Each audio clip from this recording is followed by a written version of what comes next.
দীর্ঘ ৭ বছরেও শেষ হয়নি ফরিদপুরের পদ্মা নদীর ওপর নির্মাণাধীন ভূঁইয়াবাড়ি ঘাট সংলগ্ন ব্রিজের কাজ।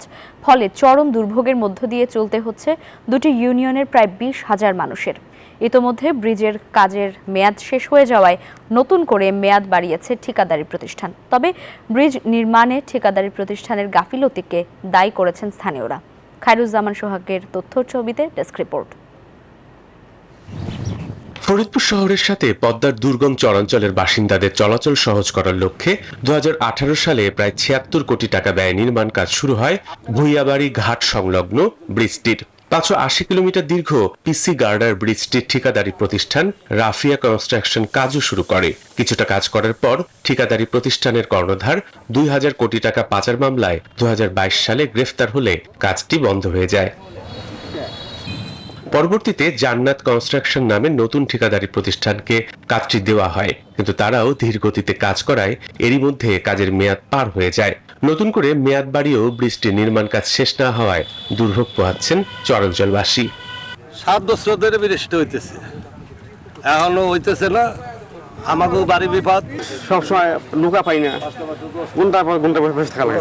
বাচ্চা কাচ্চা নিয়ে নদী যখন ঢেউ ছাড়ে তখন আমাদের চলাফেরা খুব কষ্ট হয়। নৌকা ডুবে যাবে কি, বাঁচবো কি মরবো, এরকম চিন্তা ভাবনা সবসময় থাকে। বৃষ্টি হলে তো আমাদের তখন চিন্তা করা লাগতো না। বান্ডেল থাকলে প্রতি সেনমানিতে টাকা বাঁচবে। বিকাশ সেনমানি বান্ডেল কিনে জিতুন প্রতি লেনদেনে।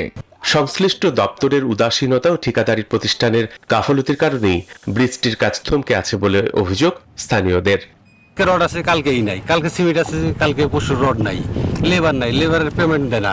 ব্রিজটা আজকে ৬-৭ বছর ধরে ব্রিজটা নিয়ে চলতেছে, ব্রিজে ঠিক মতো মাল দেয় না, কাজ হচ্ছে না। এদিকে ব্রিজটি নির্মাণে আরো ২ বছর সময় লাগবে বলে জানায় ঠিকাদারি প্রতিষ্ঠান জান্নাত কনস্ট্রাকশন। সরকার পতন হওয়ার কারণে আমাদের কাজ ৬ মাস বন্ধ থাকার কারণে আমরা ব্রিজের কাজ সম্পূর্ণ করতে পারিনি। বিদায় আমাদের ঊর্ধ্বতন কর্মকর্তার কাছ থেকে আমরা সময় বাড়িয়ে নিয়েছি। মিনিস্ট্রি অ্যাপ্রুভাল এখনো আসেনি। মিনিস্ট্রি অ্যাপ্রুভাল আসলে তারপর ডিসি অফিস দিয়ে ল্যান্ড এক্সিকিউশন প্রসেসটা কমপ্লিট করতে হবে। এটা একটা লম্বা প্রসেস। দ্রুত ব্রিজটির নির্মাণ কাজ শেষ করে শহরের সাথে নর্থ চ্যানেল ও ডিক্রিটচর ইউনিয়নের দুর্গম চরাঞ্চলবাসীর যোগাযোগ ব্যবস্থা সহজ হবে, এমনটাই প্রত্যাশা স্থানীয়দের। Desk report, news 24।